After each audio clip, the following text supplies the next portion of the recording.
হিসাব করলে 87,640 বছর আগে ভগবান শ্রী রামচন্দ্র এই অযোধ্যা নগরীতে জন্মগ্রহণ করেছিলেন। 2019 সাল থেকে হিসাবে পড়েছে 87,600 বৎসর আগে ভগবান রামচন্দ্র এসেছিলেন। তাই 2019 সাল থেকে সেই 2040 বৎসর আগে মহারাজ বিক্রমাদিত্য এই স্থান সুন্দর শ্রী রাম মন্দির নির্মাণ করেছিলেন। পরবর্তীকালে কন্নৌজের রাজা জয়চন্দ্র এই মন্দিরের মেরামত করেন। 434 বর্ষের উল্লেখ করে ইতিহাস বেত্তা লিডেন্স সাহেব লিখেছিলেন। যা লিখেছিলেন তার সারমর্ম মর্মাশয় এই প্রকার: খিলজি এবং তুগলক বংশীয় শাসকদের নির্বলতা এবং অক্ষমতার জন্য জৌনপুরে এক নতুন রাজ্যের উদয় হয়। সেটি সার্কি রাজ্য নামে অভিহিত হয়। এই রাজ্যটি বিস্তার পশ্চিমে সম্পূর্ণ অবাধ রাজ্যের সীমা পর্যন্ত ছিল। তো অবশেষে বাবর নিজের মন্ত্রী মীরাবাঙ্কি তার দিকে জন্মভূমির মন্দির ভেঙে সেই জায়গায় মসজিদ নির্মাণ করলেন। তাই এই আদেশ দিল্লি ফিরে গেলেন এবং সংবাদ বিশাল হিন্দু জাগরণকে মধ্যে বিষাক্ত করে তুললেন। কিন্তু মন্দির ভাঙন হলো আর মসজিদ তৈরি হলো। এর জন্য বহুদিন আগে, বহু বছর আগে এই ঘটনা ঘটে গেছে। এই ঘটনায় হিন্দু সমাজ এতটুকু এগোতে পারল না। ভয়ঙ্কর তাদের অত্যাচারে এই ঘটনা আজও পর্যন্ত 2019 সাল পর্যন্ত এই ঘটনা চলতে ছিল।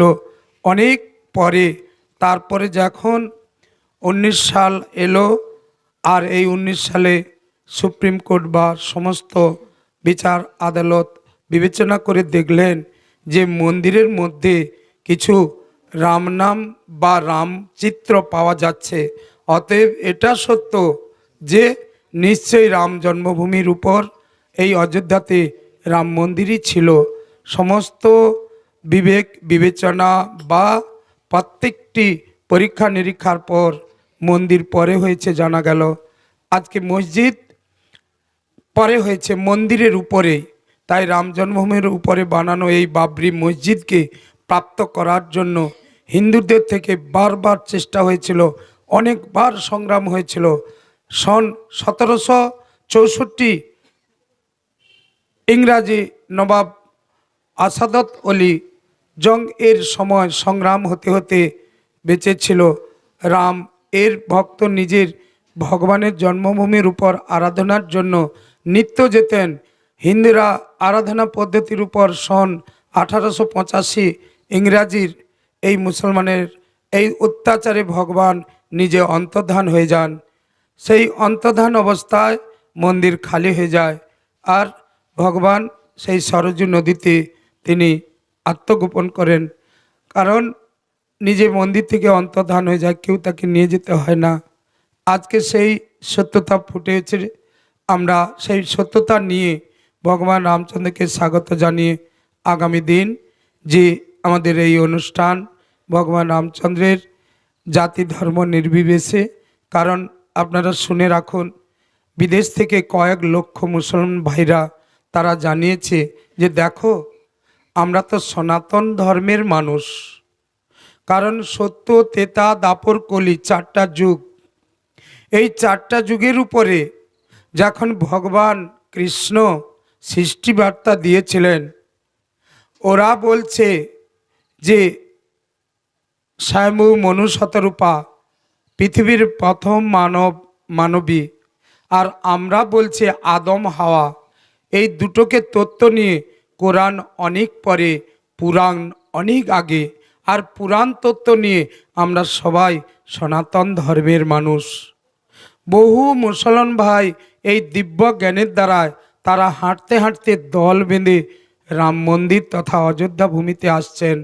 এটা স্বাগত জানানো উচিত যে বিধর্মীরা তাদের নিজের ধর্ম জেনে গেছে। বিধর্মীরা তারা সনাতন ধর্মকে সত্য বলে মনে করছে।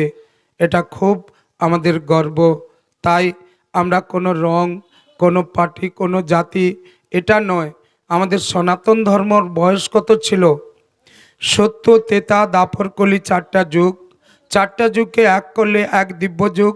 71 দিব্য যুগে এক মনন্তর, 14 মনন্তরে ব্রহ্মার এক দিবস। তাই আজকে চলছে 27তম মনন্তর। কয়েক কোটি বছর আগে এই সনাতন ধর্মের উৎপত্তি হয়েছিল, কয়েক কোটি বছর। তাহলে আজকে আমরা চাইব সবাই হাতে হাত মিলিয়ে সনাতন ধর্মকে টিকিয়ে রাখার জন্য আমরা সেই ঘরে ঘরে অযোধ্যায় রাম জন্মভূমি, কনক ভবন বা বিভিন্ন জায়গায় যে আলোড়ন সৃষ্টি করেছে, সমস্ত জায়গায় আমরা সারা পৃথিবীর মানুষ জুড়ে, সারা পৃথিবী জুড়ে দীপ জ্বালন করব আর ভগবানের জয়গান। এমনকি আমাদের প্রত্যেক ঘরে ঘরে সমষ্টিগত ও ব্যক্তিগত 5টি করে দ্বীপের কথা বলা আছে। 11টা থেকে বেলা 2টো পর্যন্ত একটি অনুষ্ঠানের ঘোষণা করা আছে। যদি কেউ সহযোগিতা করতে পারো, না পারো, যে যার ঘরে ঘরে ভগবানের রামচন্দ্রের আলেখ্য বা স্মরণীয় আলেখ্য, অন্তরের আলেখ্য বা মানসিক আলেখ্যের সামনে অবশ্যই ধূপদাম দিয়ে আর প্রদীপ জ্বালিয়ে ভগবান রামচন্দ্রের এই মন্দিরকে এই প্রকটিত হওয়ার সহযোগিতা করবেন। আজ সেই ভগবান রামচন্দ্রের লীলা অবশ্যই আমরা আসব। তাই সেই এতদিন আগে অযোধ্যার সূর্যবংশীয় রাজাদের যে নাম, অযোধ্যায় সূর্যবংশীয় রাজাদের নাম ইক্ষ্বাকু, শশাদ, কুকুৎস, অপেনস, পৃথু, বিশ্বগাস্য, আদ্র, যুবনাশ্ব, শ্রাবন্ত, বৃহদ্দম্ব, কুবলায়স্য, দৃঢ়াশ্চ, প্রমোদ, হর্ষ। এভাবে বহু বহু রাজার নাম পাওয়া যায়। এই লাইনে অনেক রাজাকে পাওয়া গেছে। নিকুন্ত, সহতাঞ্চা, কিসাম্ব, প্রসেনজিৎ, যুবনাশ্ব, মহারাজ সীমান্ধিত, পুরুকুৎস, ত্রয়োদস্যু, সম্ভত, অনরণ্য, পৃষদস্য, হয়স্য, বসুমনস্য, ত্রিঘনস্য। এভাবে হরিশ্চন্দ্র, রোহিত, হরিও, চম্পা, বিজয়, কুরুক, বৃক, ভাদ্র, সগর। এই সগর এসে গেল। আমরা এ পর্যন্ত জানি যে সগর রাজা এই অযোধ্যায় জন্ম হয়েছিলেন, অযোধ্যায় রাম জন্মভূমি। এই সগর রাজা পর্যন্ত অযোধ্যায় রাজ্য শাসন করেছেন। সগর রাজার নামে সাগর নাম হয়েছে সগর। তার পুত্র অসমঞ্জ, অংশুমত, দিলীপ, ভগীরথ, এ আমাদের প্রায় জানা এই নামগুলো। এর আগের নামগুলো হরিশ্চন্দ্র পর্যন্ত জানা। তার আগের নাম খুব, হরিশ্চন্দ্রর পিতা ত্রিশঙ্কুর পুত্র হরিশ্চন্দ্র, তার পুত্র রোহিত, হরি ও চম্পা, বিজয়। এভাবে ভগীরথ প্রাপ্ত নাভাগ। এই যে অম্বরীশ রাজার চরিত্রে বলা আছে নাভাগ, সব অযোধ্যার রাজা সব। নাভাগ, অম্বরীশ, সিন্ধুদ্বীপ, অযুতাস্য, ঋতুপর্ণ, সর্বকাম, সুদাস, কলমাসপাদ, অস্মক, মূলক, শতরথ, বিদ্যর্সমন, বিশ্বসহ, দিলীপ, দীর্ঘবাহু, মনু। এরপরে এলো মনুর পুত্র অজ, অজর পুত্র দশরথ, দশরথের পুত্র রামচন্দ্র। কত দূরের বংশ। তার পুত্র কুশ, লবকুশ না, এটাও আমরা জেনেছি। রামচন্দ্রের পুত্র লবকুশ। সুরিত, নিষদ, নল, নবস, পুণ্ডরিক, ক্ষেমধ্বন। এভাবে 71 জন এ পর্যন্ত আমরা শ্রবণ করলাম। এর পরেও আছে 125 জন। এভাবে পাওয়া যাচ্ছে 125 জনকে। আমরা সেই দশরথের যে বংশধর, যার কাছ থেকে আমরা পেলাম যে দশরথের পিতা অজর পুত্র দশরথ তার পুত্র রামচন্দ্র। এই রামচন্দ্র কিভাবে পৃথিবীতে আসছিলেন আমরা দেখি। ভগবান রামচন্দ্র এই সরজু নদী যে উপাখ্যান, সরজু নদীতে স্নান করতে গেলেন। এই স্নান করতে গিয়ে দর্শন করলেন রাজা বিক্রমাদিত্য, একটি অপূর্ব ঘটনা। রাজা বিক্রমাদিত্য তিনি দর্শন করলেন যে একটি কালো ঘোড়া আর একটি কালো মানুষ সরজু নদীতে ডুব দিলেন। আর ওই রাজা বিক্রমাদিত্যের নিজের যোগ বলে বা তপস্যার ফলে, তার একাগ্রতার ফলে তিনি একটি সাদা মানুষ সাদা ঘোড়াকে উঠতে দেখলেন। আর এই মুহূর্তে রাজা বিক্রমাদিত্য তিনি প্রশ্ন করলেন, কে তুমি? তুমি তো কালো ঘোড়া সহ তুমি এই সরজু নদীতে ডুবেছিলেন, আর তুমি এখন ফেট সাদা হয়ে উঠে এলে, বলো তুমি কে? তখনই তীর্থরাজ প্রয়াগ বলেছিলেন, আমি তীর্থরাজ প্রয়াগ। তুমি আমার কালো হলে কি করে? না, আমি কালো হয়েছি, দুনিয়ার মানুষ আমার বুকে স্নান করে গা ধুয়ে পাপ দিয়ে যায়, সেই পাপে আমি কালো মলিন হয়ে যাই। আর ভগবান রামচন্দ্রের জন্মভূমিতে, রামচন্দ্রের জন্মদিনে আমি প্রতি বছর একবার আসি, আর আমার এই সরজু নদী তথা রামচন্দ্রের কৃপায় আমি সেই পাপ মুক্ত করি। অতএব সেই দিনটা ছিল রামনবমী।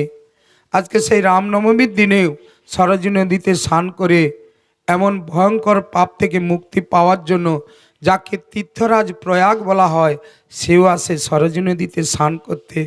তাই সেই সরজু নদীর ইতিহাস, সরজু নদী তিনি ভগবান রামচন্দ্রের কৃপা লাভ করেছিলেন।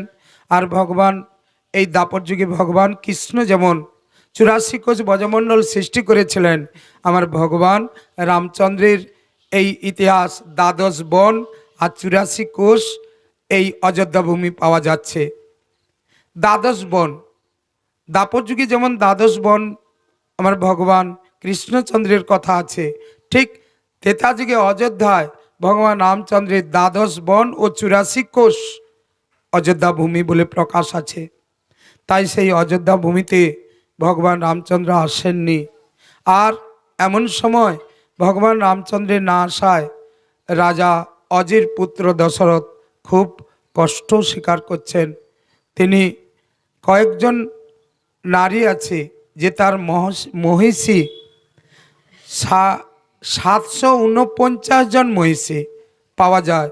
যদি আরও কেউ থাকে জানা থাকে জানো।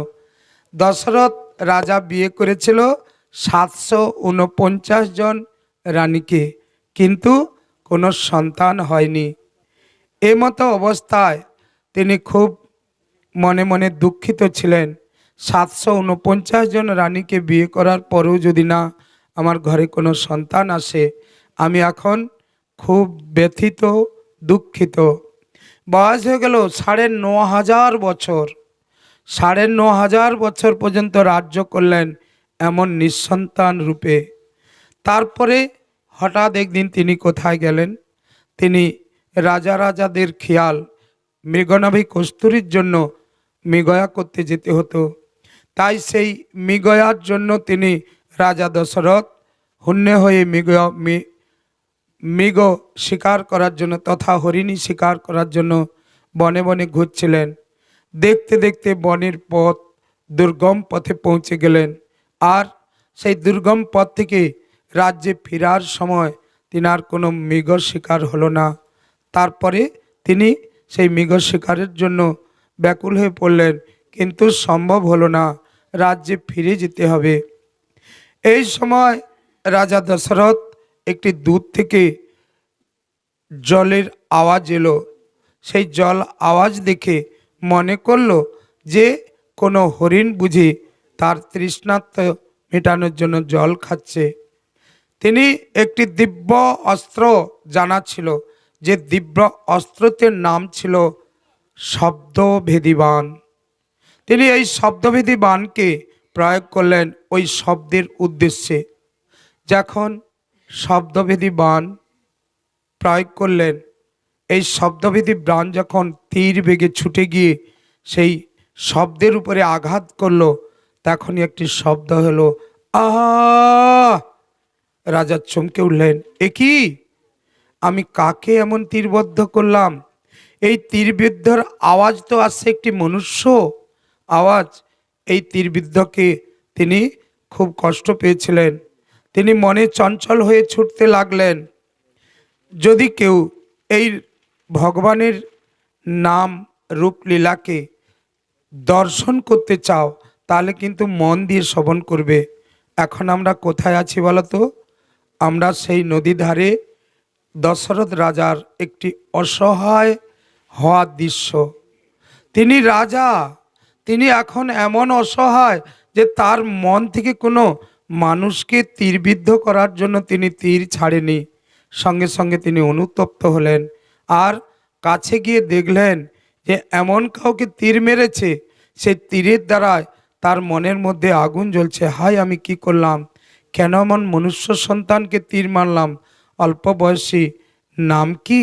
নাম হলো অন্ধ অন্ধকি পুত্র সিন্ধুমুনি। সিন্ধুমুনি যখন এমন করে জল ভরেছিল, মা বাবাকে বনে এক গাছতলায় বসিয়ে দিয়ে, মা অন্ধ, বাবা অন্ধ, তাই একমাত্র জ্যেষ্ঠী পুত্র সিন্ধুমুনি। আজকে সিন্ধুমুনি ওখান থেকে প্রাণের যন্ত্রণা, মৃত্যু যন্ত্রণায় ভুগছে। এমন সময় রাজা দশরথ গিয়ে ক্ষমা চাইছে, তোমায় আমি এই মৃত্যু যন্ত্রণা দিয়ে খুব কষ্ট পাচ্ছি পুত্র, কারণ আমি জানি না, আমি জানি একটি হরিণ জল খাচ্ছিল, অজান্তে তোমাকে আমি তীরবিদ্ধ করেছি, তুমি আমায় ক্ষমা করো। বলছে রাজা, আমি তোমায় অভিশাপ দেব না, কারণ এ বুঝি আমার পূর্বজন্মের ফল। আমি বুঝি হয়তো কাউকে এমন করে অসময় অকাল মৃত্যু দান করেছি।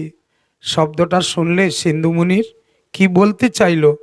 কেউ কোনো যুগে যদি কাউকে অকাল মৃত্যু দান করে, তার জন্য অকাল মৃত্যু তৈরি আছে কোনো যুগে, যদি তার এ জন্মেও না হয় পরজন্মে। একটা বড় শিক্ষার বার্তা দিলেন যে, হে রাজা, আমি তোমায় অভিশাপ করব না, কিন্তু তুমি আমার একটা কথা শোনো। আমার প্রাণ থাকতে থাকতে যদি প্রাণ নাও থাকে, আমার মাতা পিতা সেখানে কাঁদছেন, আমার অন্ধক পিতা অন্ধকী মাতার কাছে তুমি নিয়ে চলো। আমি এইটুকু অনুরোধ, এ আমার বুঝি প্রাপ্য ছিল পূর্বজন্মের কোনো কর্মফল। সিন্ধুমণি কোনো অভিশাপ করল না। রাজা হতাশ, অনুতপ্ত, হাতে কোলে করে নিয়ে তিনি চলছেন পিতামাতার উদ্দেশ্যে।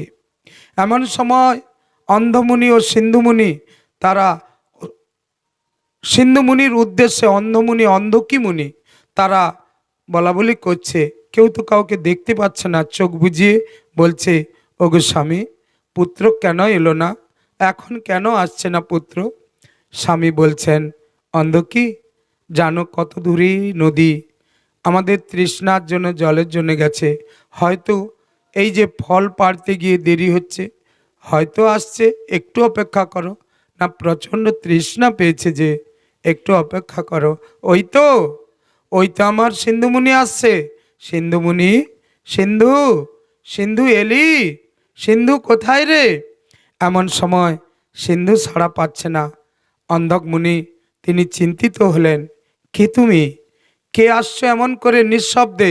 আমার সিন্ধু তো কোনোদিন আমাকে না জানিয়ে বা না আসার পর না সাড়া দিয়ে থাকে না। কে তুমি? কেন এমন সাড়া দিচ্ছ না?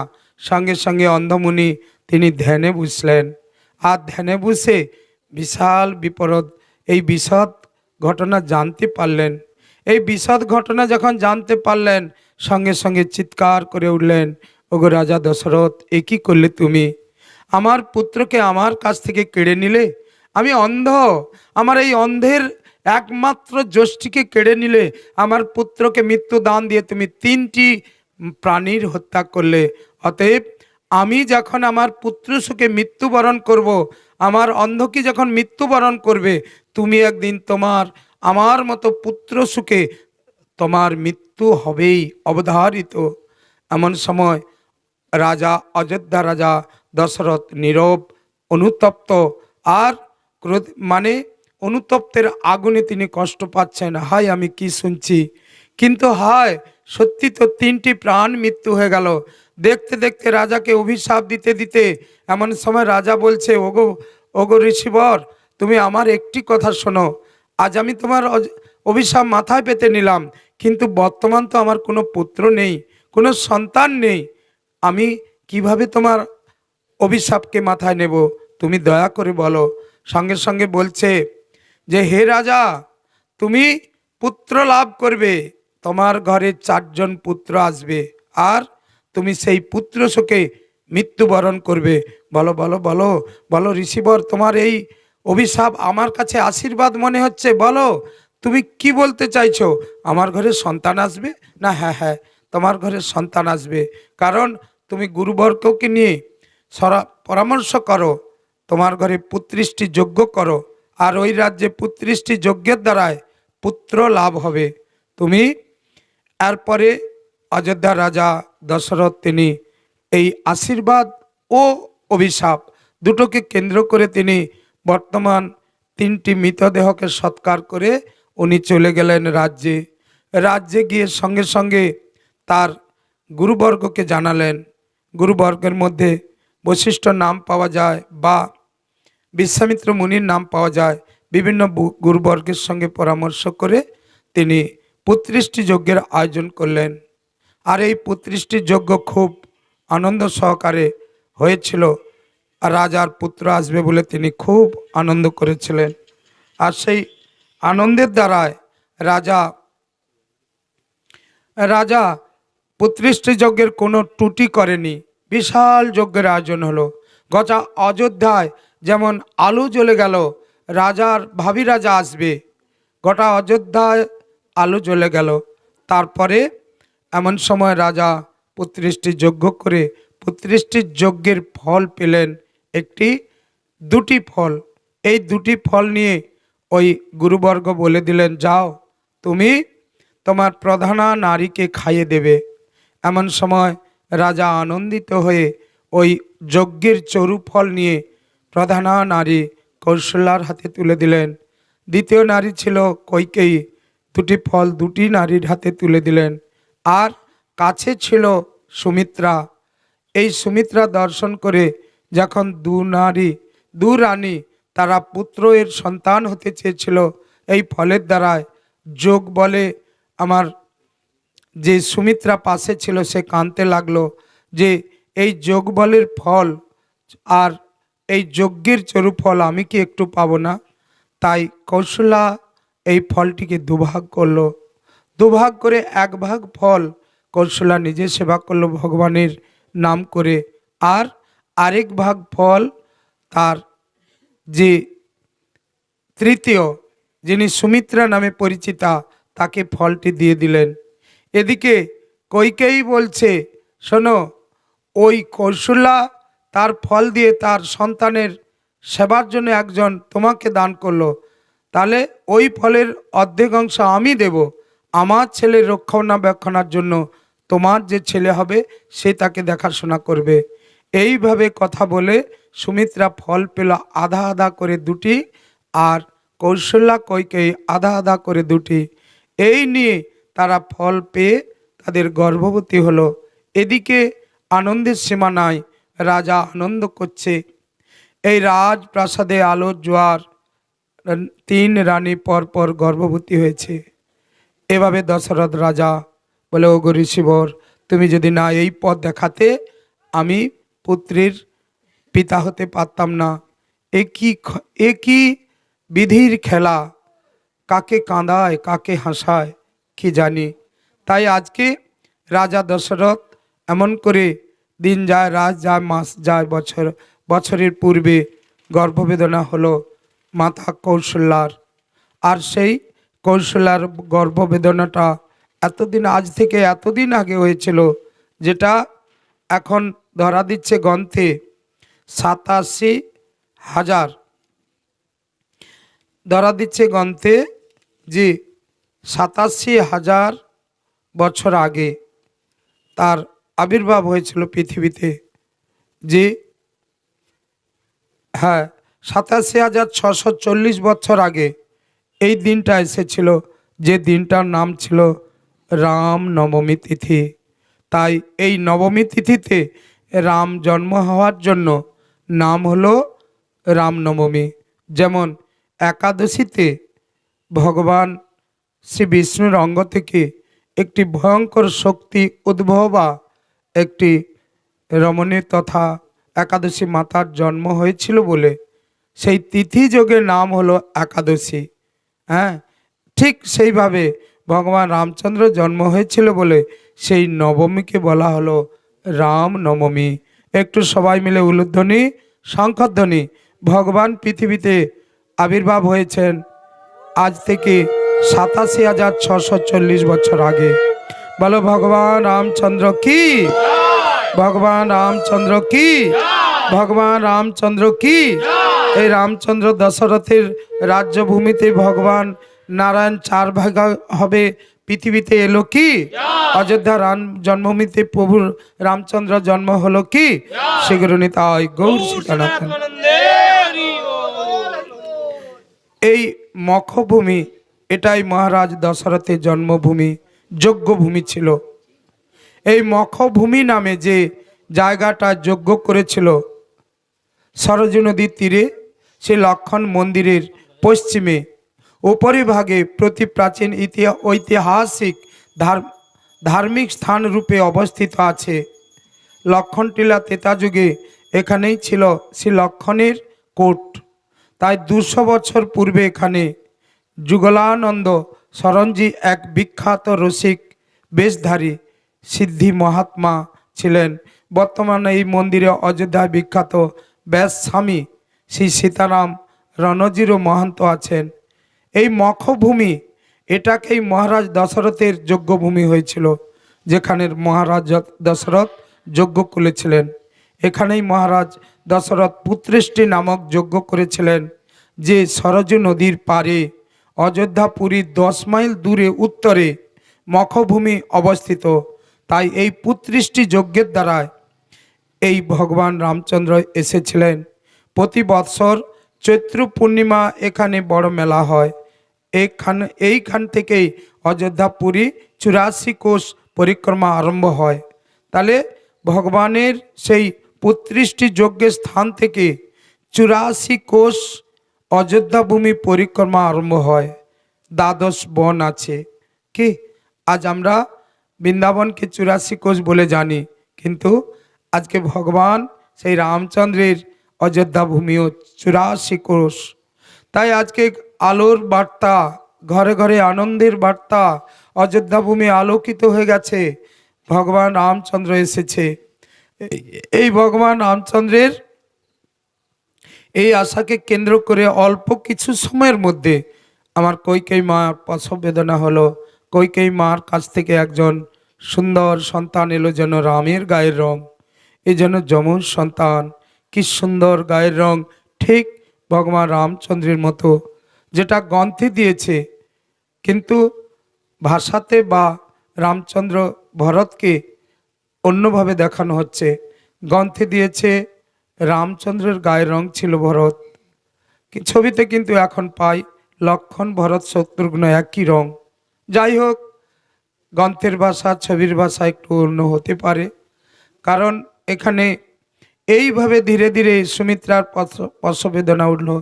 তা থেকে 2 যমজ সন্তান এলো, যার নাম হলো শত্রুঘ্ন লক্ষণ বা লক্ষণ শত্রুঘ্ন। ভরত এলো কইকেয়ীর গর্ভে। মা কৌশল্যা কইকেয়ী সবাই আনন্দিত হলো। রাজ্যে আনন্দের জোয়ার বইল। ধীরে ধীরে সন্তানকে যেমন পিতামাতা তার ধর্ম শিক্ষা শেখাতে লাগে, ঠিক আজকে আমরা কোনো পিতামাতা কি করেছে জানি না। আজকে কোনো সন্তানকে তার লেখাপড়ার সঙ্গে ধর্ম শিক্ষা শেখানো এটা মা বাবার কর্তব্য ছিল, কিন্তু আমরা প্রত্যেক ঘরে কি করছে জানি না। যেমন আমার মহাপ্রভুর হাতে খড়ি হয়েছিল, তাতেও চৈতন্য মহাপ্রভুকে কলিযুগে হাতে খড়ি নিতে হয়েছিল। সে অল্প 2-3 দিনে সব কিছু লেখা শেষ করলেও তাকে হাতে খড়ি নিতে হয়েছিল। সেটা ভগবানের হাতে খড়ি না আমাদের জন্য, প্রত্যেকটা মনুষ্য জাতির জন্য এই ব্যবস্থা। তাই দশরথ যথারীতি 4 ছেলেকে শিক্ষা আর লেখাপড়া দিয়ে মানুষ করলেন, মানুষের মতো জগতের একজন পিতামাতা হতে চলল। আজকে ভগবান রামচন্দ্র তিনি যখন দেখতে দেখতে লেখাপড়া অল্প দিনে সমাপন করলেন, যে লেখাপড়াটা শুনলে অবাক হয়ে যাবে, যেটাকে 14 দিনে লেখাপড়া শেষ করেছে, এমনটা হয় নাকি? হ্যাঁ, ভগবান কৃষ্ণচন্দ্রের লেখাপড়ার মাপ ছিল 64 দিন। তিনি শান্তিপুর মুনির আশ্রম থেকে তিনি শিক্ষা সাধন করেছিল 64 দিনে 64 কলা। আর ভগবান যিনি মহাপ্রভু রূপে কলিযুগে এসেছিলেন, ওনার 60 দিনের লেখাপড়ার মাপ পাওয়া যায়, 2 মাসে পুরনো লেখাপড়া সমাপন করেছিলেন। কিন্তু ভগবান শ্রী রামচন্দ্রের এমন 14 দিনের লেখাপড়া কেন? এ কি 14 বছরের কোনো রহস্য আসছে নাকি? কি 18 অধ্যায়, 18 দিন যুদ্ধ, 18 মুকাম, এরকম একটা কিছু আছে দের মধ্যে। কি মহাভারতের যুদ্ধ 18 দিন, মহাভারতের এই 18 দিনের যুদ্ধের সঙ্গে আবার দেখা গেল ভাগবতের 18,000 শ্লোক, আবার ভাগবতের 18,000 শ্লোকের সঙ্গে দেখা গেল এই দেহের 18টা মুকাম। কি তাহলে কারোর সঙ্গে কিছু আছে? তাহলে ভগবান রামচন্দ্র 14 দিনে লেখাপড়া শিখেছে, এই একটা অবাস্তব কথা। তারপরে 14 বছর বনবাস, দেখো তো কেমন তার সঙ্গে মিল হয়ে যাচ্ছে। 14 বছর 14 দিনে লেখাপড়া শিখে তিনি যুদ্ধবিদ্যায় পারদর্শীও দেখালেন। এত সুন্দর যুদ্ধবিদ্যায় সতর্কভাবে করতেন যে প্রত্যেকটি অস্ত্রবিদ্যা তার ছিল নিখুঁত দৃষ্টি। ভগবান রামচন্দ্র যুদ্ধবিদ্যায় পারদর্শী হলেন, এ কথা ছড়িয়ে পড়ল। অল্প দিনের মধ্যে বিভিন্ন মুনি ঋষিরা জানতে পেরে বিশ্বামিত্র মুনি ওই রামচন্দ্রকে আর লক্ষণকে দশরথের কাছে চাইলেন। ভগবান রামচন্দ্র আর লক্ষণ ওরা একটু অনত দূরে ছিল। যখন দশরথের কাছে প্রার্থনা করলো রাম লক্ষণকে চাই, দশরথ তখন ইঙ্গিত করলো, ভরত শত্রুঘ্ন তোমরা এই বিশ্বামিত্র মুনির কাছে চলে যাও। তাহলে রামের রং আর ভরতের রং এক হয়ে গেছে, এখানে বোঝা গেল। ভরত শত্রুঘ্নকে পাঠিয়েছে, তাই ভরত শত্রুঘ্ন ওই বিশ্বামিত্র মুনির সঙ্গে যাচ্ছে। যেতে যেতে রাস্তায় বিশ্বামিত্র মুনি বলছেন, রাম লক্ষণ আজ আমরা এর পথ দিয়ে যাব, এই পথটা বড় দুর্গম, এখানে বহু রাক্ষসী আছে, আর যদি এ পথটা দিয়ে ঘুরে যাই এটা অনেক দেরি হবে। সঙ্গে সঙ্গে ভরতের মুখ থেকে বেরিয়ে এলো, ওগো ঋষিবর, কেন দুর্গম? সুগম পথ হোক, দুর্গম রাস্তা হোক, কিন্তু এই ঝঞ্ঝায় যে লাভ নেই। আপনি তো বললেন রাক্ষসী আছে। সঙ্গে সঙ্গে চমকে উঠলেন বিশ্বামিত্র মুনি, তুমি কে? তোমরা দুজনের নাম কি? না কেন, আমার নাম ভরত, আমার নাম শত্রুঘ্ন। সে কি? তোমার বাবা আমাকে ঠকিয়েছে, দশরথ রাজা আমাকে ঠকিয়েছে, আমি এখনই অযোধ্যা ভূমিকে অগ্নিবৃষ্টি করে পুড়িয়ে দেব। সঙ্গে সঙ্গে ভরত অনুরোধ করলেন, পিতা হয়তো না শুনে আমাদেরকে পাঠিয়েছে, তা বলে তুমি অযোধ্যা ভূমি অগ্নিবৃষ্টি করতে পারো না। চলো, আমি নিশ্চয়ই পিতার কাছে এই বার্তাটা জানতে চাইব, তুমি কার কথা বলেছ, পিতা কাকে দিল। পিতা ইচ্ছা করে দিয়েছিল, সেটা অবশ্যই পরে ধরা পড়েছে। কারণ যখন রাম লক্ষণকে চেয়েছিল তখনই দশরথের বুকে একটি দারুণ কষ্ট উপলব্ধি হয়েছিল। তাহলে এই কষ্টের মূলে তিনি ওই ভরত শত্রুঘ্নকে দিয়ে দিয়েছিলেন। কারণ রাম লক্ষণকে এক বিন্দু অলক্ষ্য করতে চায় না, আর এর জন্য দশরথের এইরকম বিপরীত ছিল। তারপরে যখন দশরথ রাজার কাছে ফিরে এলো ভরত শত্রুঘ্ন, আর পিতাকে প্রশ্ন করলেন, সঙ্গে সঙ্গে ক্রোধান্বিত মুনির বদন দেখে দশরথ রাজা নিজেকে করজোড়ে নিজেকে আত্মসমর্পণ করলেন। হে বিশ্বামিত্র মুনি, আমার ভুল হয়ে গেছে, আমাকে ক্ষমা করো, যাও রাম লক্ষণকে নিয়ে যাও। তথা রাম লক্ষণকে পেয়ে সেই মুনির ক্রোধ নিবারণ হলো। তারপরে সেই রাম লক্ষণকে নিয়ে যখন আবার দ্বিতীয়বার ওই রাস্তায় যায়, এই দ্বিতীয়বার ওই রাস্তায় যেতে যেতে একটি ঘটনা ঘটল। কারণ ঠিক সেই রাস্তার কাছে গিয়ে বলল, রাম লক্ষণ, এই রাস্তাটা খুব খারাপ, রাক্ষসীর বড় উপদ্রব, তুমি এই রাস্তা দিয়ে যাবে না এটা দিয়ে যাবে, এটা গেলে অনেক সময় লাগবে। রাম নিজের মনে তিনি আনন্দের সাথে জানিয়েছিলেন, ওগো গুরুদেব, চলো না এই রাস্তা দিয়ে যাই। যারা তোমাদের ভগবানের নামের জন্য বাধা বিঘ্ন সৃষ্টি করে তাদেরকে এখান থেকে আমি অবশ্যই মুক্তি দান করব। তাই আজকে সেই রাজা রামচন্দ্র হয়নি, এখন বালক রামচন্দ্র, অল্প বয়স, তিনি চলছে ধনুকে টঙ্কার দিয়ে দিয়ে। আর এই ধনুকে টঙ্কার দিয়ে দিয়ে যে তোর সব বনপশু সব দূরে পালাচ্ছে। আর আজকে আমার গৌর সুন্দর, তার টঙ্কার রামচন্দ্রের টঙ্কার একটি আলাদা। ভগবান রামচন্দ্র ধনুকে টঙ্কার দিয়েছিল, আর আমার কলিযুগের ভগবান গৌর সুন্দর সেই বনভূমি দিয়ে এমন বাঘসিংহের জঙ্গলের মধ্য দিয়ে একা তিনি টঙ্কা দিতে দিতে গিয়েছিল। কোন টঙ্কার? না, তিনি হরে কৃষ্ণ মহামন্ত্রের টঙ্কার।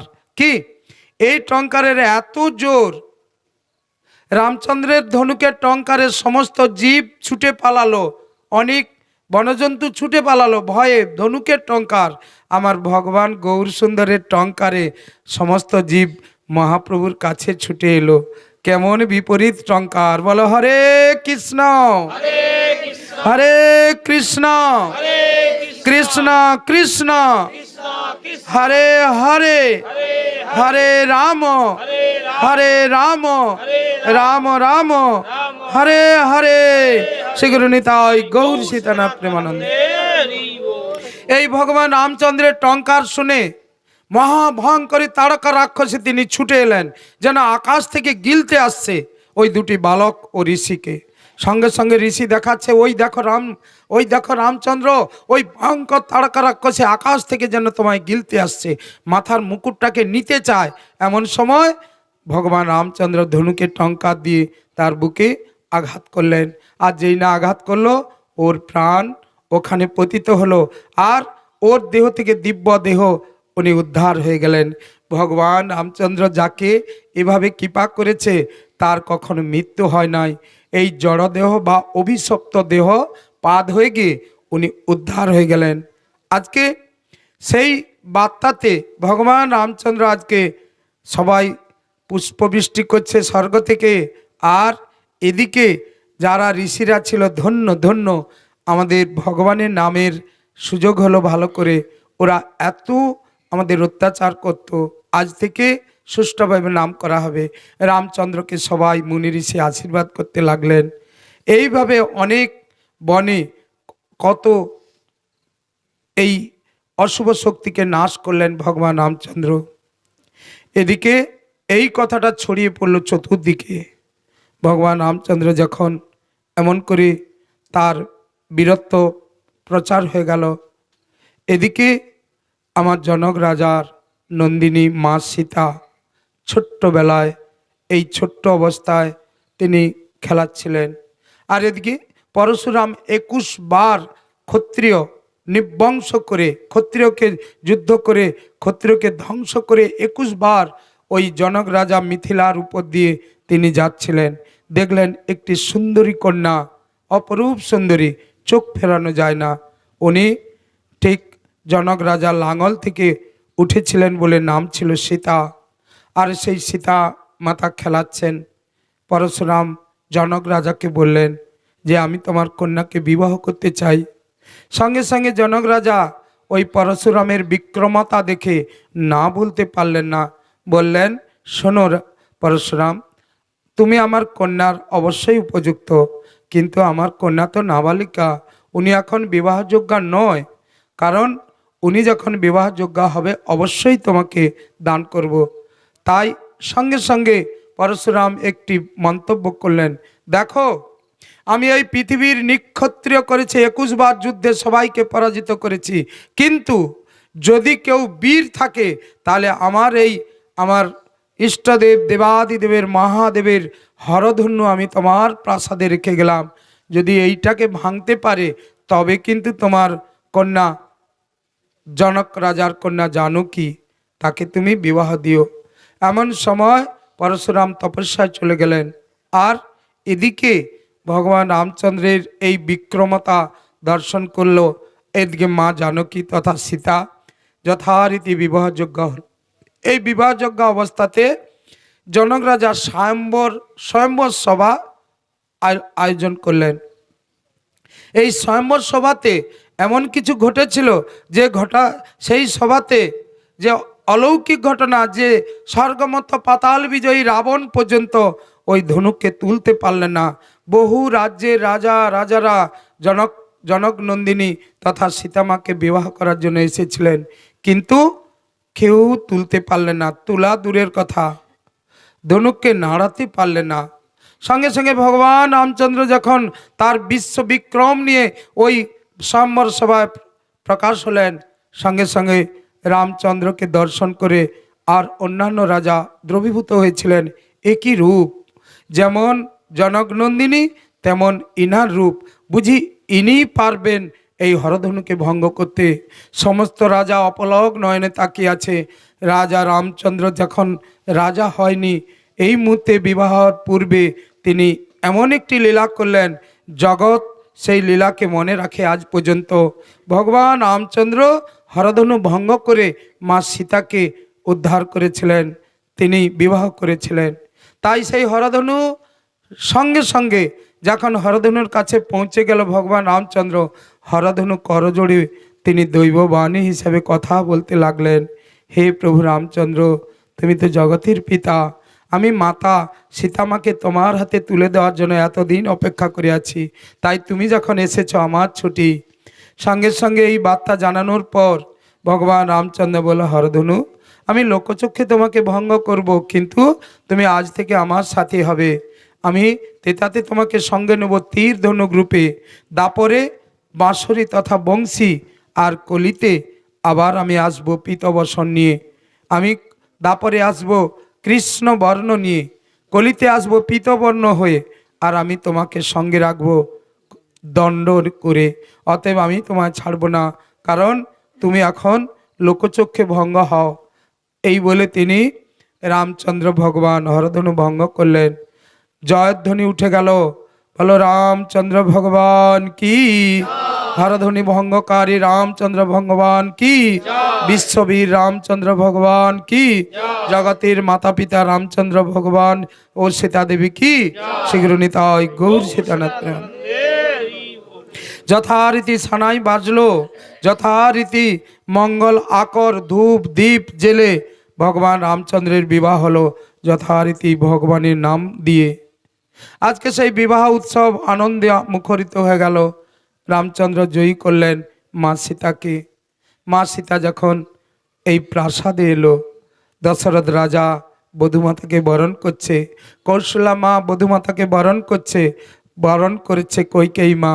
প্রত্যেক রানী এসে বধূমাতাকে বরণ করলো, বরণের আনন্দ। একটু সবাই মিলে উলুধ্বনি ও শঙ্খধ্বনি, বরণের আনন্দ হোক সবার হৃদয়ের মধ্যে। বলো একটু উলুধ্বনি সবাই মিলে।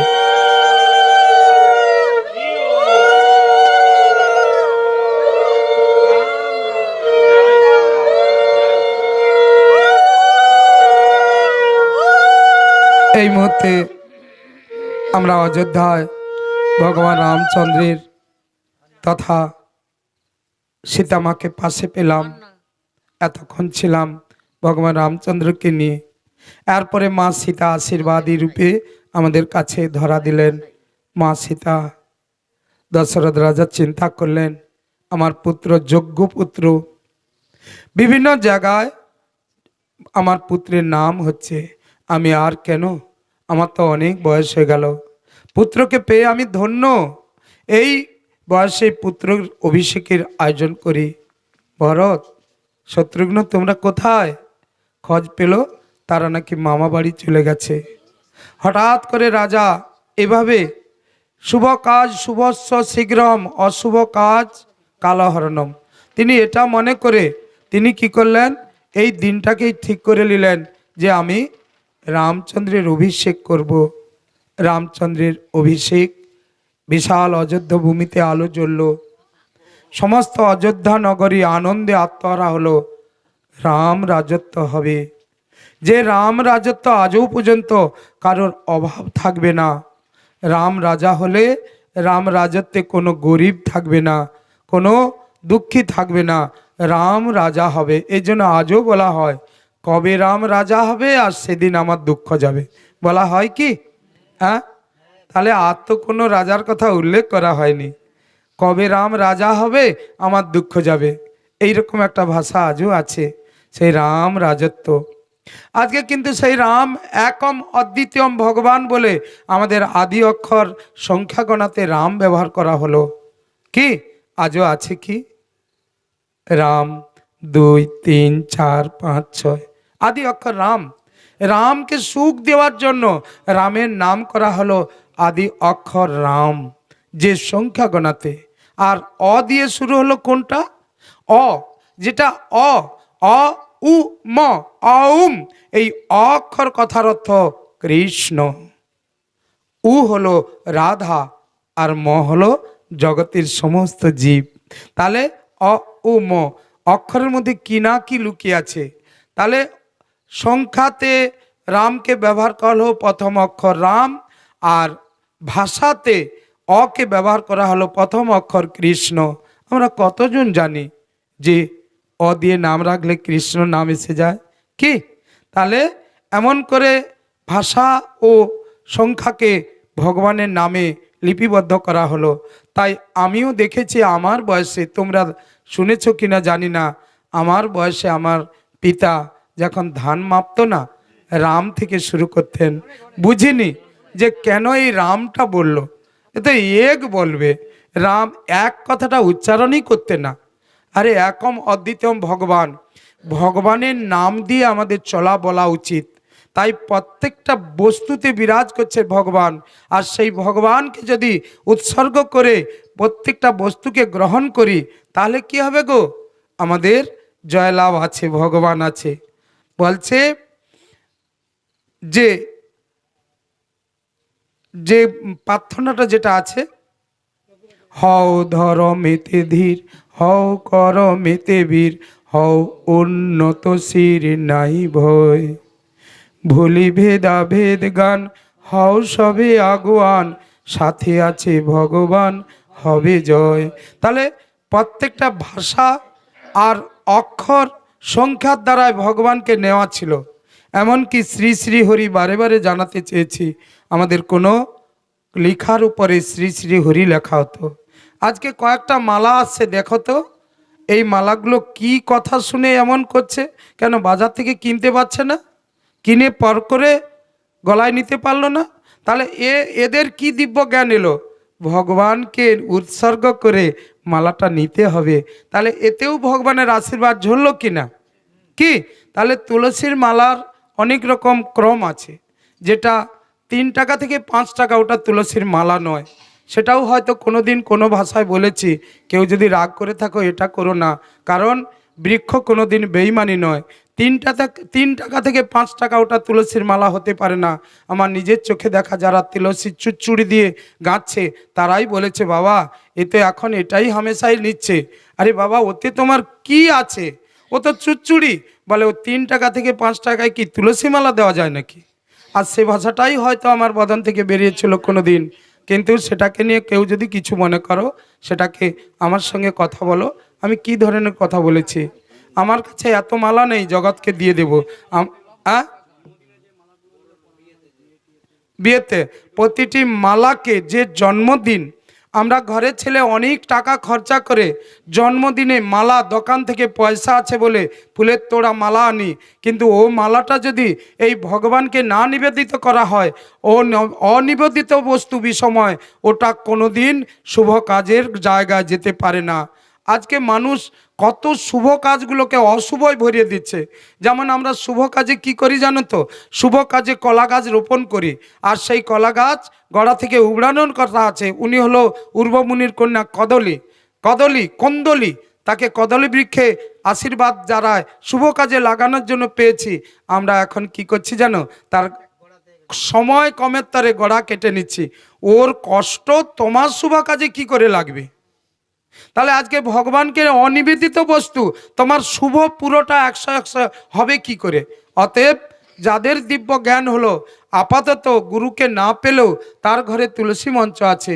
গুরুদেব সবার কাছে যাবে এটা নয়, তার ঘরে তুলসী মঞ্চ আছে, তার ঘরে আলেখ্য গোপাল আছে, তার ঘরে ক্যালেন্ডার আছে।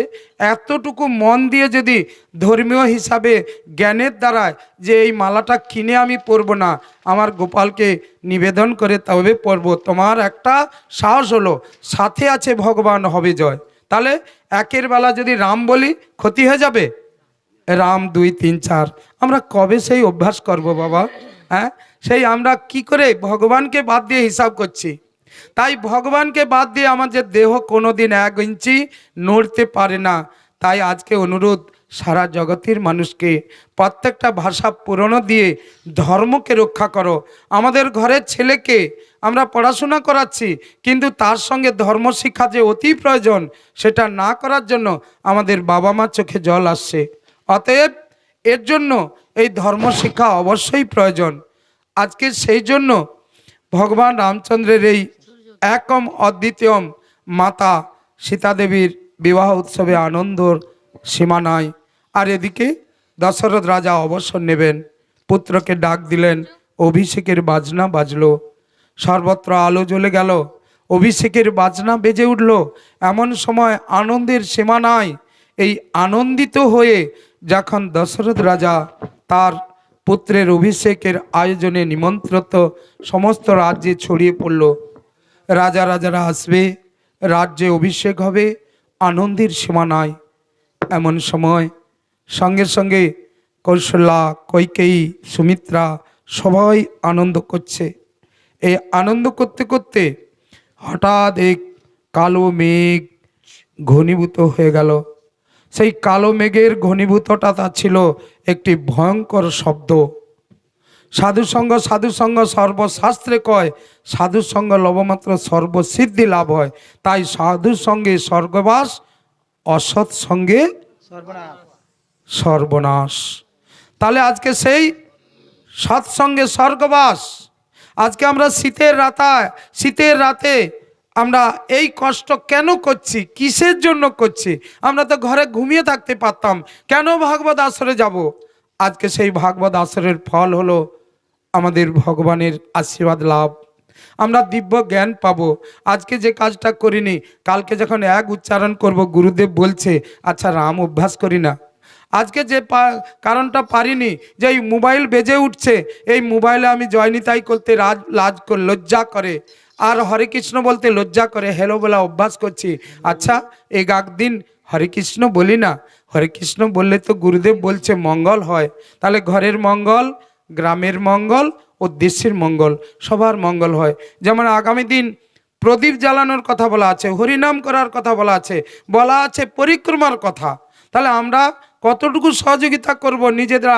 এভাবে যদি কোনো দলবদ্ধ হয়ে পরিক্রমা করো, 2 কেজি বাতাসা নিয়ে এসো, গোটা গ্রাম পরিক্রমা করো, কারণ ভগবান রামচন্দ্রের আশীর্বাদ অবশ্যই ঝরে পড়বে। কি গোটা গ্রামে গ্রামে পরিক্রমা করো, আনন্দ করো। যখন মহা ভয়ঙ্কর করুণার ঝড় এসেছিল, তখন কিন্তু এই সরকার বাহাদুর বলেছিল হর হর ঘর মে গীতা পাঠ করো আর শঙ্খধ্বনি করো, দীপ জ্বালাও। কি বলেনি? তাহলে এটা মঙ্গল দ্বীপ, তাহলে এটা জগতের সবার জন্য। এখানে কোনো রং, কোনো পার্টির কথা নয়, প্রত্যেকটা মানুষের মঙ্গল হওয়ার জন্য তিনি হর হর ঘর মে গীতা পাঠ করো বলেছিল। আজকে সেই গীতা পাঠের উৎস কখনো কি শুনেছ? ধানে একটা চাষ হতো, আর একটা চাষে লোহাগাড়া পোকা লাগতো, আর সেই লোহাগাড়া পোকাটা এমন কুড়ে খেয়ে গেত, ধান গাছকে সাদা করে দিত। তখন কিন্তু এত অর্থের অভাব, তখন দিব্য জ্ঞানী যারা বয়োজ্যেষ্ঠ ছিল, যাও তোমরা বেড়া কীর্তন করো, ভগবানের নাম করো, দেখবে ওই একটা চাষের এত ভয়ঙ্কর ক্ষতি হবে না, তোমরা বেড়া কীর্তন করো। এটা কথা দিয়ে পেল ওরা? এ কি শাস্ত্রে আছে নাকি? না, এটা দিব্য জ্ঞানের দ্বারাই পাওয়া গেছে। হয়তো কোথায় শাস্ত্রে আছে, যেটা মহাভারতে কোনো শাস্ত্রে এইরকম নাম করার কথা উল্লেখ আছে, এটা শাস্ত্রে আছে, শাস্ত্র থেকে খুঁটিয়ে তুলেছে। তারপরেও কলেরা, যে মহা কলেরা, এই কলেরাতে বেড়া কীর্তন করতে করতে কলেরার মহামারী বন্ধ হয়েছিল। আজকে সেই জন্য हर हर घर में गीता पाठ करो, दीप জ্বালাও, শঙ্খ জ্বালাও, হরিনাম করো। সেই বার্তাটা কলিযুগে যখন প্রকাশ হলো, দেখতে দেখতে করুণার মতো ভয়ঙ্কর রোগ ধীরে ধীরে তার রাস্তাকে গুটিয়ে নিলেন। কিসের জন্য? না ভগবানের নামটা অনেক বেড়েছে। এই যে লকডাউন বা করোনা ঝড় হয়েছিল, তারপরে কিন্তু সত্যি ভগবানের নাম বেড়েছে। তাহলে চাষের জমির খবর কি?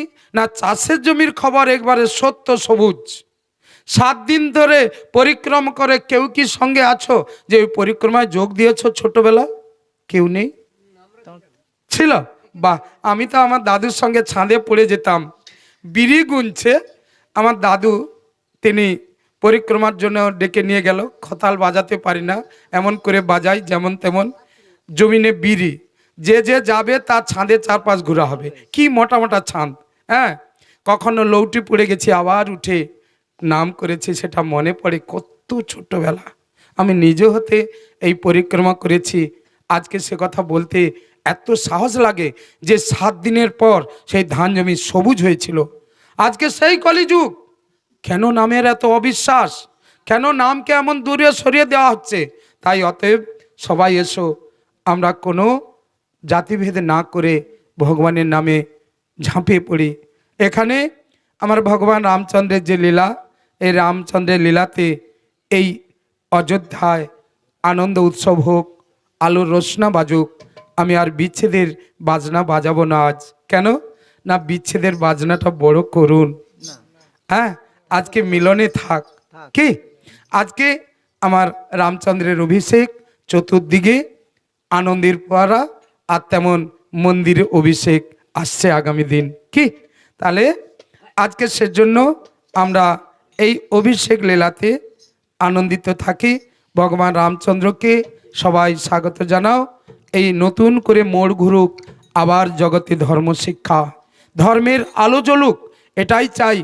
পৃথিবীতে সমস্ত জায়গায় যেন গীতা পাঠ, ধর্মীয় আলোচনা হয়, তাতে ছোট ছোট ছেলেরাও ধর্ম শিক্ষায় বাবা মাকে আবার দ্বিতীয়বার প্রণাম করতে শিখবে।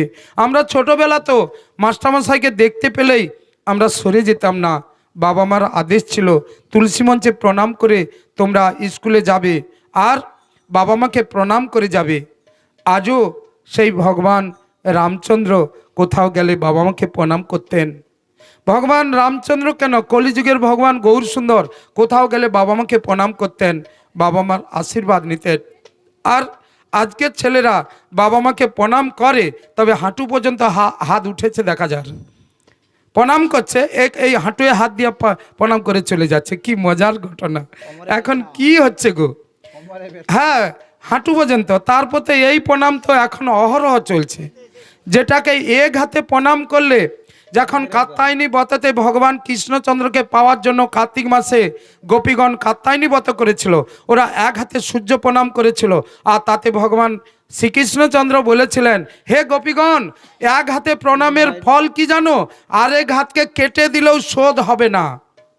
এত ভয়ঙ্কর কথা ভগবান কৃষ্ণচন্দ্র উচ্চারণ করলেন। কিন্তু আজও কিন্তু আমরা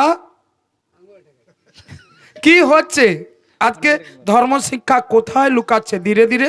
তাই আজকে প্রত্যেকে যেন এই আঙুলটা তোলা বন্ধ করো, এর পরিবর্তে নম্রভাবে ভক্তিভাবে একটু মাথা নত করো।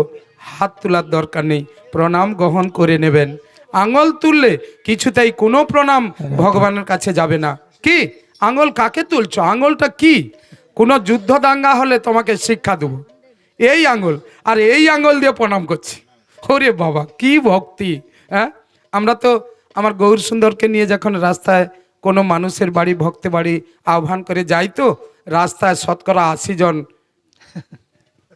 শিক্ষা দেবো, শিক্ষা দেবো। কাকে শিক্ষা দেবে?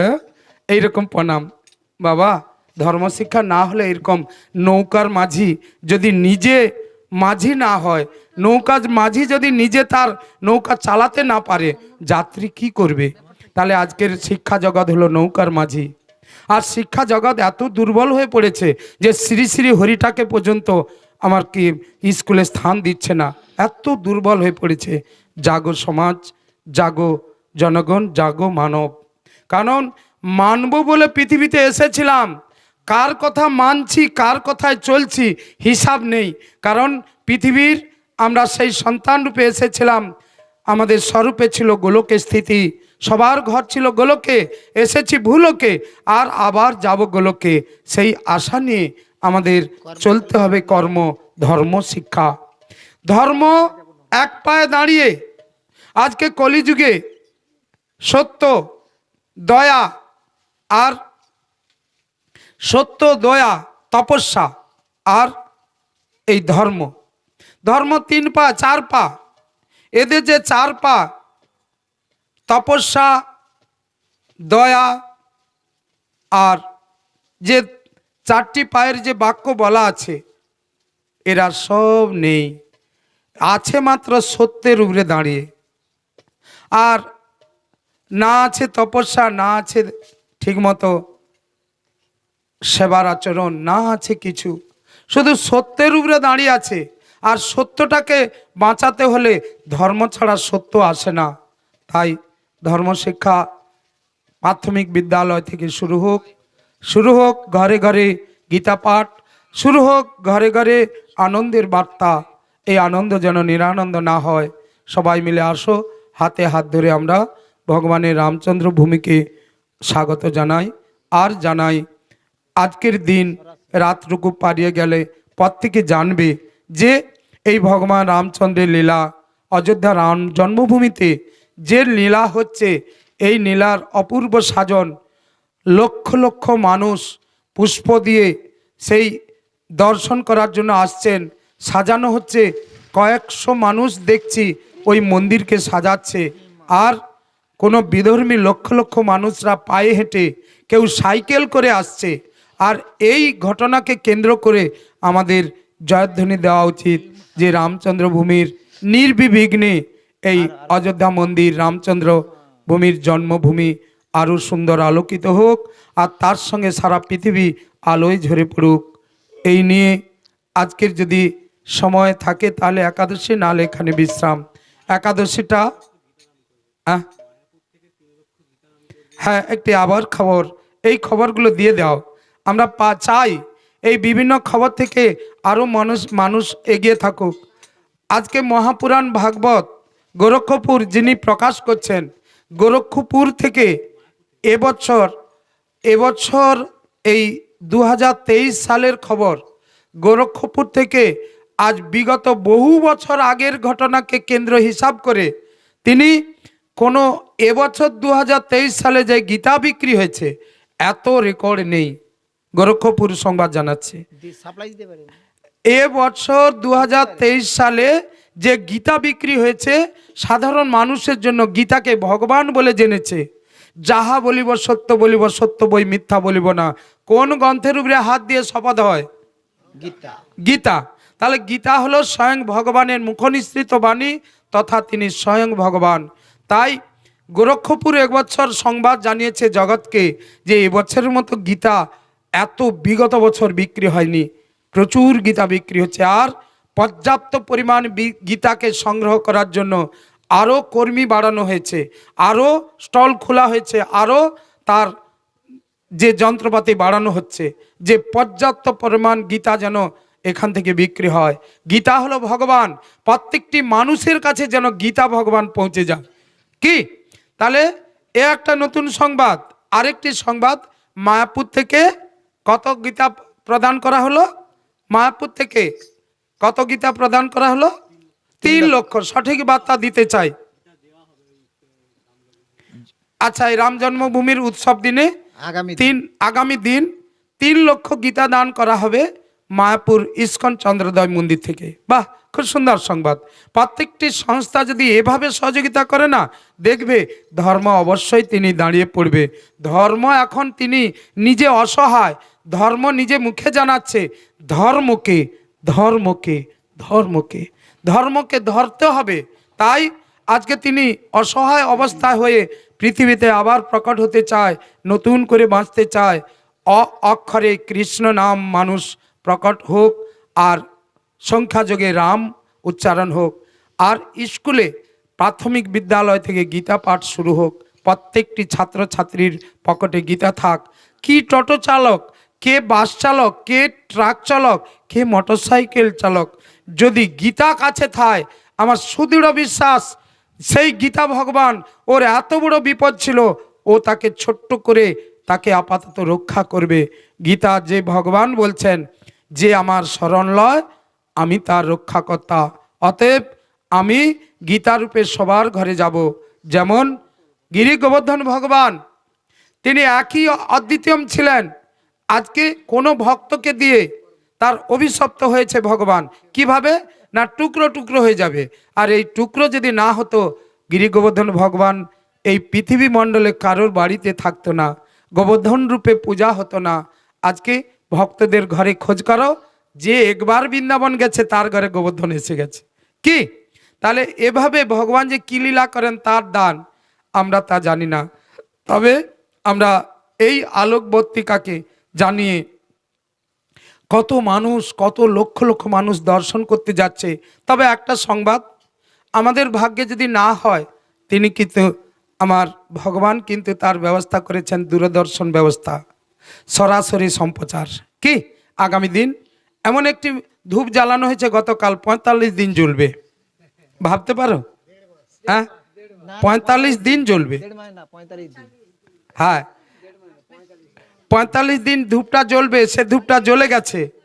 এই 45 দিন ধূপটা যে জ্বলছে, এই ধূপের যে দেখবে কোনো ছবিতে আছে ধূপটা জ্বালানো হয়েছে, ধূপটা এঁকে বেঁকে এভাবে উঠে যাচ্ছে, আর ভগবান শ্রীকৃষ্ণচন্দ্র তিনি সেই ধূপের আঘ্রাণ নিয়ে মনে আনন্দিত হচ্ছে।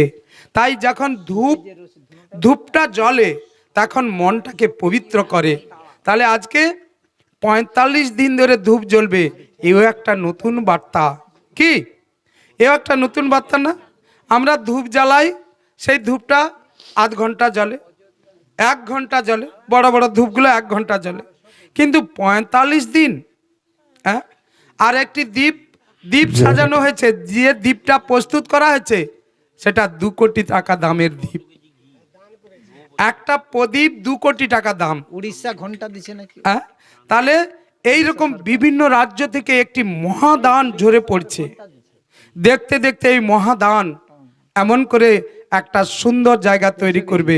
ঠিক যেমন আমাদের এই প্রথম দিন এখানে সেই মন্দির নির্মাণ, অযোধ্যার মন্দির নির্মাণ, আর আমাদের উত্তর গোপালপুরের মন্দির নির্মাণ, একটি বড় আশ্চর্যজনক ঘটনা ঘটতে চলেছে। সবাই সহযোগিতা করবে, ধীরে ধীরে আমার চলবে, 2 বছর ধরে চলুক না, মন্দিরটা যেন মনের মতো হয়। এ আমার স্বপ্ন বা তোমাদের সবার স্বপ্ন। এই স্বপ্ন সত্যি করতে কেউ বাধা দিও না, কারণ একজনই বাধা দিয়েছিল ভগবানের নামকে, সেই মানুষ কানা হয়ে গেছিল, শাস্ত্রে আছে। আমি দিতে না পারি, পিছিয়ে যাও, বাধা কেউ দিও না। কে বলতো তার চোখ কানা হয়ে গিয়েছিল? ভগবানের নামে বাধা দিতে গেলে চোখ কানা হয়। কে বলতো?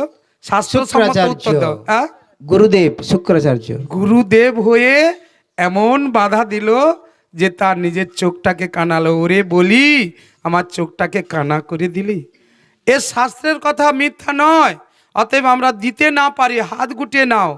কাউকে কোনোদিন রূঢ় ভাষা দিয়ে বাধা দিও না, তার বাধার পরিফল তাকেই নিতে হবে, আর কেউ পাবে না।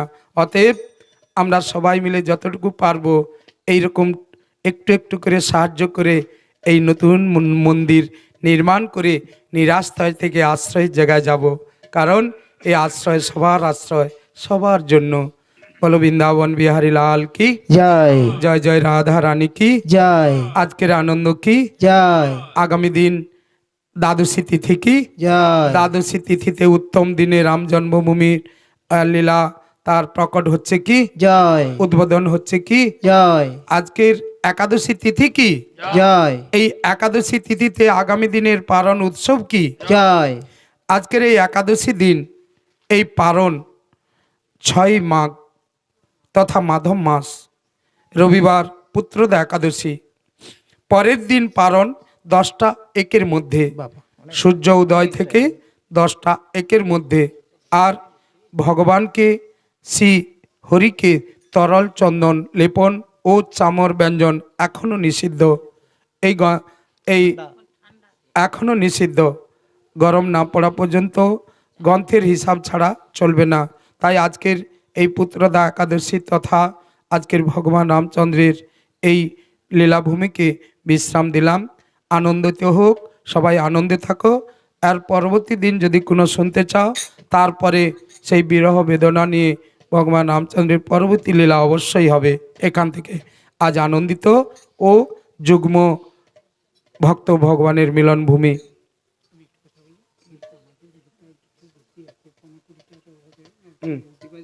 হ্যাঁ, কেন দেওয়া হবে নি? আগামী দিন করবে কি? কেন আজকে আগামী দিন একটা কোনো সবাই সংগঠিত মিলে একটা ছোট্ট করে কিছু করা যাবে না? যে একটু আমাদের উজ্জীবিত যেখানে এখানে বা যেখানে হোক কিছু যদি করতে পারো সেই দিন, হ্যাঁ কিছু একটা করতে পারলে, যদি পারো সামান্য সময় 1 ঘন্টা হলেও এইটাকে একটু করা উচিত। আমাদের তো গাজীপুরে চলছে উৎসব, পরিক্রমা হবে আর কিছু অন্ন বা প্রসাদ দান হবে, এটাও চলছে আয়োজন কি। বেলা 11টা থেকে 2টার মধ্যে এই কাজটা চলবে কি। আর সন্ধ্যার মুখে যে যার মন্দিরে দীপ আর গীতা পাঠ যে যার ঘরে করো না। কোথায় বলো তো? আচ্ছা, সুন্দর কথা। উত্তর গোপালপুর নেতাজি সংঘের মাঠ থেকে এই দূরদর্শন প্রচার আপনাদের জন্য, সবাই দূর ও কাছে ভক্তদের আনন্দ দান চলছে লাইভ অনুষ্ঠান।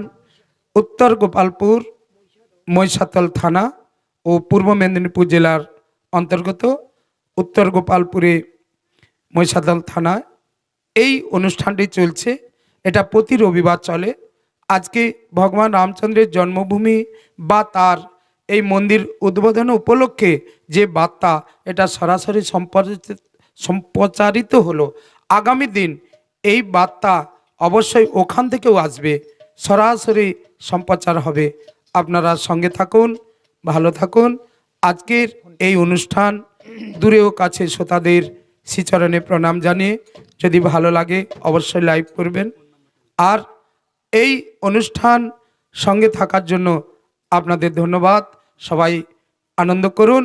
আর এই অনুষ্ঠানে এই ভগবানের নাম শ্রবণের জন্য কারো যদি এই অধম মুরারি দাসকে প্রয়োজন হয়, অবশ্যই সকাল 7:30 থেকে 8:30টার মধ্যে ফোন করবেন। দূর দূরান্ত থেকে অবশ্যই যাওয়ার চেষ্টা করব। তবে ফোন নাম্বারটা ধীরে ধীরে বলছি: 83 48 30 15 40। 83 48 30 15 40। বাংলাতে বললাম সবার সহযোগিতা সুবিধার্থে। আবার বলছি 83 48 30 15 40। এই ফোন নাম্বারটি এই সম্প্রচারের সঙ্গেও আপনারা দেখতে পাবেন। অল্প কিছু সময় প্রচার হওয়ার পর এই ফোন নাম্বার দেওয়া থাকবে, তা এখনও তুলে নিতে পারেন। আপনাদের ধন্যবাদ ও আপনাদের আশীর্বাদ আমার মাথায় ঝরে পড়ুক, যেন যতক্ষণ এই দেহের মধ্যে প্রাণবায়ু আছে ততক্ষণ যেন ভগবানের লীলাভূমি, ভগবানের কথা, ভগবানের এই সুপ্রচার যেন করতে পারে। আপনারা আশীর্বাদ করুন। বৃন্দাবন বিহারী লাল কি জয়, ভগবান রামচন্দ্র কি জয়, আজকের আনন্দ কি জয়, উপস্থিত ভক্তমণ্ডলী কি জয়। শীঘ্র নিতাই গৌর গৌর সীতানাথ প্রেমানন্দে হরে জয়।